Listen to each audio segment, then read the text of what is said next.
ሰላም ጤና ይስጥልን ውድ ሪፖርተር ተከታታዮች የሰዓቱን ዜናዎች ቀጥዬ አሰማችኋለሁ።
የኢትዮጵያ ብሔራዊ ምርጫ ቦርድ በፓርቲዎች ለቀረበበት ቅሬታ ምላሽ ሰጠ። የፓርቲዎቹ መግለጫ ህጋዊ አሰራርን ካለማወቅና በማስመሰል ውንጀላዎች እየተሞላ ነው ሲል ቦርዱ አስታውቋል። ባለፈው ሳምንት መጨረሻ 8 ተቃዋሚ የፖለቲካ ድርጅቶች በጋራ ባወጡት መግለጫ በብሔራዊ ምርጫ ቦርድ ላይ ላቀረቡት ቅሬታ ያወጣው የምላሽ መግለጫ የፖለቲካ ፓርቲዎቹ ያወጡት መግለጫ አሳሳችና አደናጋሪ መረጃን የያዘ ነው ሲል ገልጿል። የኢትዮጵያ ብሔራዊ ምርጫ ቦርድ ትላንት ጥር 18 ቀን 2018 ዓ.ም ባወጣው መግለጫ የፖለቲካ ፓርቲዎቹ በጋራ ያወጡት መግለጫ ቦርዱ ስራውን በነጻነት እንዳይሰራ ተጽዕኖ ለማድረግና አግባብነት የሌላቸው ቅሬታዎች ናቸው ሲል ያስታወቀ ሲሆን ፓርቲዎቹ ጥር 18 ቀን ግልጽነት በጎደለው የምዝገባ ሂደት ተአማኒ ምርጫ ማካሄድ አይቻልም ሲሉ በመግለጫቸው አስታውቀው ነበር። ህብር ኢትዮጵያ ዲሞክራሲያዊ ፓርቲ፣ የመላው ኢትዮጵያ አንድነት ድርጅት፣ ባልደራስ ለእውነተኛ ዲሞክራሲ፣ ትብብር ለኢትዮጵያ አንድነት፣ አማራ ጊዮናዊ ንቅናቄ፣ ኢሃፓ፣ የኢትዮጵያ ሶሻል ዲሞክራቲክ ፓርቲ እንዲሁም የወላይታ ብሔራዊ ንቅናቄ ሰባተኛውን ጠቅላላ ምርጫ አስመልክተው በጋራ ባወጡት መግለጫ ለምርጫው ጥቂት ወራት በቀሩበት በዚህ ወቅት ከእጩዎች ምዝገባ ጀምሮ ሰላማዊውን የፖለቲካ ምህዳር እያጨለሙ ያሉ በርካታ ተግዳሮቶች አጋጥመዋል ብለው ነበር። ለምርጫው መካሄድ አስቻይ ሁኔታዎች ስለመኖራቸው የተነሱት ጥያቄዎችና ስጋቶች አሁንም አጠያቂ ሆነው መቀጠላቸውንና የውክልና ስልጣን በሰላማዊና ዲሞክራሲያዊ መንገድ በህዝብ ነጻ ፍቃድና ዕውቀት ላይ ተመስርቶ በሚሰጥ ድምጽ ብቻ ሊሆን እንደሚገባም አስምረዋል። የቀድሞ የደቡብ ብሔር ብሔረሰቦችና ህዝቦች ክልል በ4 ክልሎች ሲከፈል የክልል ምክር ቤቶቹ አባላት ቁጥር መጨመር እንዳለበት በየክልሎቹ መንግስታት ተወስኖ ገዢው ፓርቲ በእያንዳንዱ የሲዳማ ምርጫ ክልል 10 የክልል ምክር ቤት እጩዎችን በጥቅሉ 190 እጩ ተወዳዳሪዎችን ሲያስመዘግብና ቀሪዎቹ 3 ክልሎች ላይ ደግሞ እንደየክልሎቹ መንግስታት ውሳኔ የክልል እጩ ተወዳዳሪዎች በገዢው ፓርቲ በኩል እንዲመዘገቡ መደረጉን የገለጹት የፖለቲካ ድርጅቶቹ ተቃዋሚ የፖለቲካ ፓርቲዎች ባላወቁት መንገድ ይህ መፈጸሙ የቦርዱን ገለልተኝነትና ተአማኒነት ጥያቄ ውስጥ እንደሚከት ነው የገለጹት። በተጨማሪም ለፖለቲካ ፓርቲዎች ያላቸውን ንቀት ለህዝብና ለሀገር ሰላም እንዲሁም ለዲሞክራሲያዊ የስልጣን ሽግግር አስፈላጊነት ደንታ እንደሌላቸው ያመላከተ ክስተት ነው በማለት የወቀሱ ሲሆን ቦርዱና የሚመለከታቸው አካላት አስቸኳይ የማስተካከያ እርምጃ እንዲወስዱ ጠይቀዋል። ቦርዱ በዲጂታል ቴክኖሎጂ የታገዘ የእጩዎችና የመራጮች ምዝገባ ለማካሄድ ያበለጸገውን ሲስተም በሚመለከት የፖለቲካ ፓርቲዎችን አወያይቶ እንደነበር አውስተው ሆኖም የፓርቲዎቹ አመራሮች የዲጂታል ቴክኖሎጂ በቂ የቴክኒካል ዕውቀት የሌላቸው እንደመሆናቸው አዳምጠው ከመውጣታቸው ያለፈ ቦርዱ ያበለጸገውን ሲስተም ፈትሸው ለማጽደቅ የሚያስችል ሁኔታ አልነበረም ብለዋል። መንግስት ሰባተኛውን ሀገራዊ ምርጫና አካሄዱን በተመለከተ ከተፎካካሪ ፓርቲዎች ጋር በሚደረገው ሀቀኛ ድርድር ከመግባቢያ ስምምነት ላይ በመድረስ ከገዢው ፓርቲ ካድሬዎች ተጽዕኖ የጸዳ የውድድር ሜዳ የሚረጋገጥበት ምህዳር እንዲመቻች ሲሉም ጠይቀዋል። የኢትዮጵያ ብሔራዊ ምርጫ ቦርድ በበኩሉ ከሲስተም ጋር በተገናኘ ፓርቲዎቹ በችሎታቸውና ዕውቀታቸው ያመኑባቸውን የሲስተም አደራዳሪዎች እንዲልኩ የተጠየቁ መሆኑን ገልጾ በዲጂታል የእጩዎች ምዝገባ ላይ የብሔራዊ መታወቂያ በስተቀር አዲስ የተጠየቀ አስፈላጊ ሰነድ እንደሌለ በማስታወቅ ፓርቲዎቹ በአሰራር ያልተጠየቀን ነገር እንደተጠየቀ አስመስለው ያቀረቡት ቅሬታ አግባብነት የለውም ሲል አስታውቋል። ቦርዱ እንደገለጸው 8ቱ ፓርቲዎች ያቀረቡት ከዲጂታል ምዝገባ ጋር የሚያያዘው የሚስጥራዊ ይለፍ ቃል የ3 ደቂቃ ቆይታ ማነስ፣ ከእጩዎች የመወዳደሪያ ቦታ አግባብነት፣ ከአካል ጉዳተኛ አባላት ማረጋገጫ ሂደት፣ ከእጩዎች ኢሜል አድራሻና ራስን ከእጩነት ማግለል ጋር የተያያዙ ወቀሳዎች ተቀባይነት የሌላቸው ናቸው ብሏል። የክልል ምክር ቤቶች መቀመጫ ቁጥርን በተመለከተ ማሻሻያ መደረጉንና ፓርቲዎች የተስተካከለውን የምክር ቤቶች ቁጥር ታሳቢ አድርገው ለምርጫ እንዲዘጋጁ አስታውቂያለሁ ሲል ብሔራዊ ምርጫ ቦርድ ገልጿል። ቦርዱ ከፖለቲካ ፓርቲዎች ጋር በጋራም ሆነ በተናጠል የሚያደርጋቸው የስራ ግንኙነቶች ላይ በሕግ በተሰጠው ስልጣንና ኃላፊነት መሰረት ነፃና ገለልተኛ ሆኖ እያገለገለ መሆኑንም አክሏል።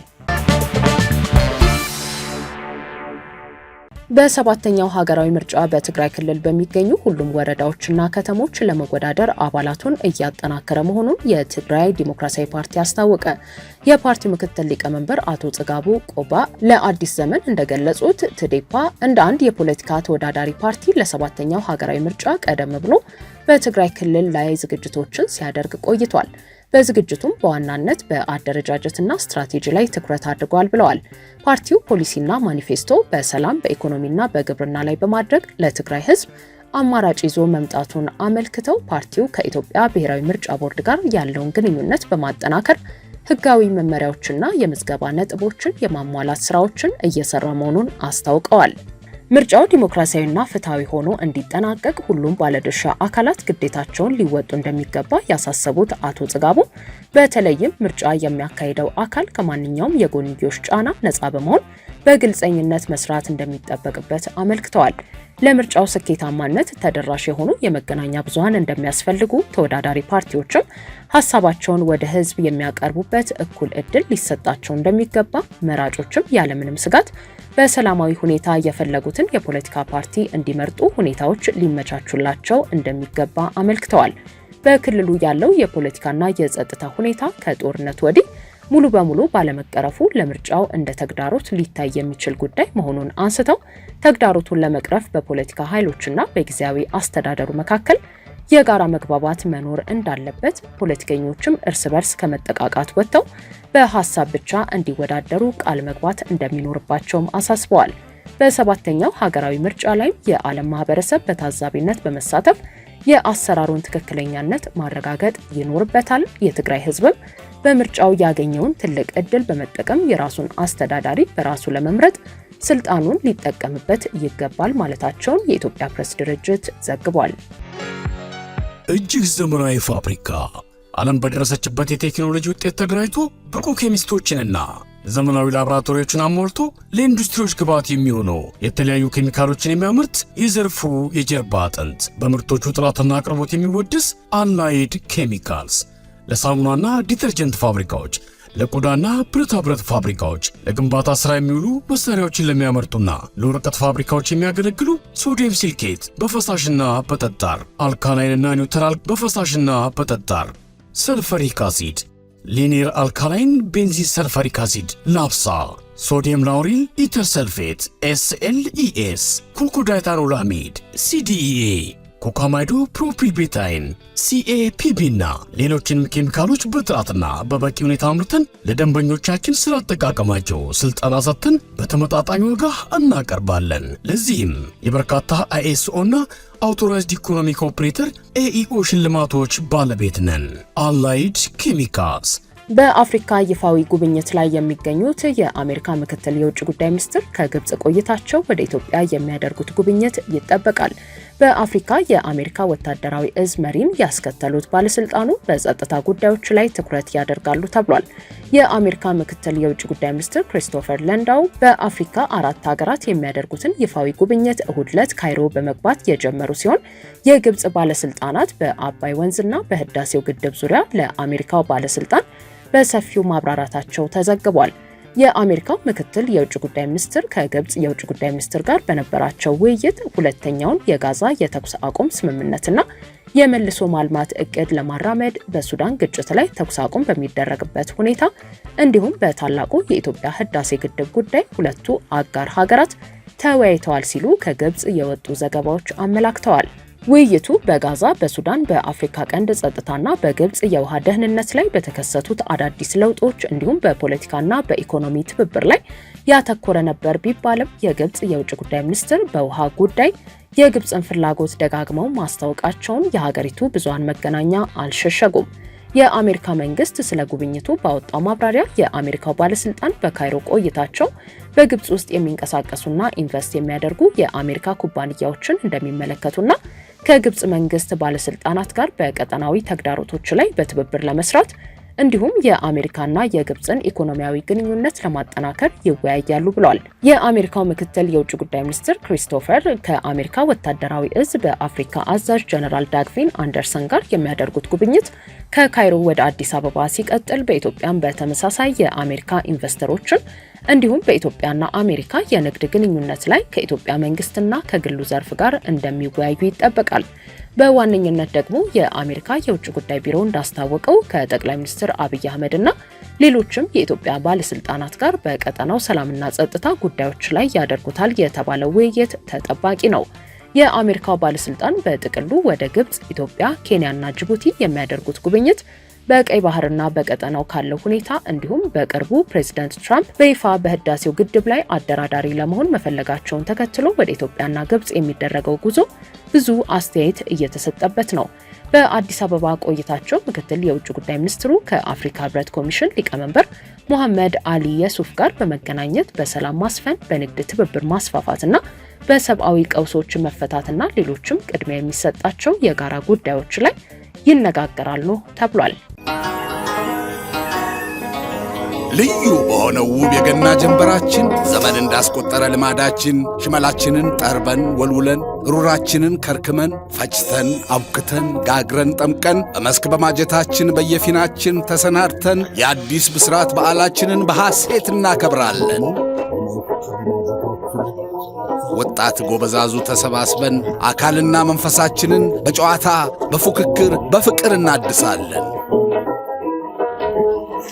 ጎረቤት ከጎረቤት ወዳጅ ከዘመድ ተጠራርተን እንኳን አደረሳችሁ አደረሰን እየተባባልን አንዳችን ለአንዳችን ያለንን መልካም ምኞት ፍቅራችንን እንገልጻለን። እንኳን ለብርሃነ ልደቱ አደረሳችሁ። አቢሲኒያ የሁሉም ምርጫ።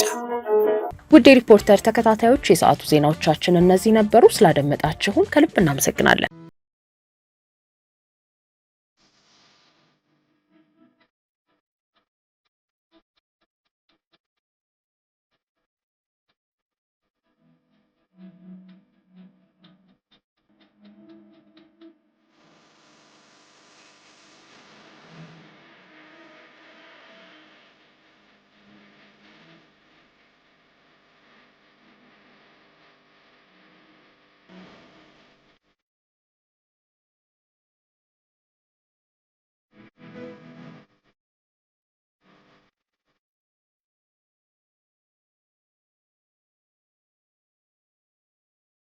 ስሜ ሱባባ አየለካሳ እባላለሁ። የመጣው ከደቡብ ወሎ ዞን ደሴ ከተማ ነው። ያው ምክክር ኮሚሽኑ አስፈላጊነቱ እጅጉን አስፈላጊ ነው። ምክክር ኮሚሽኑ እስካሁን ከመጣንበት ጀምሮ አሁንም እስከተወያየንበት ድረስ ቆንጆ ነው፣ መልካም ነው። ሀሳብ በነጻነት መግለጽ ይቻላል፣ ማወያየት ይቻላል። እስካሁንም እየገለጽን ያለነው በነጻነት ነው። ምክክር ኮሚሽኑ ከጎኑ ነው፣ አይዟችሁ ምንድነው የሚያስፈልጋችሁ ከማለት ውጪ ሀሳብ የገደበበት መንገድ የለም። ምክክር ኮሚሽኑ የምጠብቀው እኛ ተመካክረን ተዘካክረን እርቅ እጠብቃለሁ። እርቁ ምንድነው? ሰላምን ያነገበ ሰላምን የያዘ እህት ወንድሞቻችን ያቀፈ እንዲሆን እመኛለሁ። አሁንም ነገም ከነገም በኋላ ምክንያቱም እኛ ሰላም ካልሆንን ሌላው ሰላም አይሆንም። እኛ ጤና ካልሆንን ሌላው ጤና መሆን አይችልም።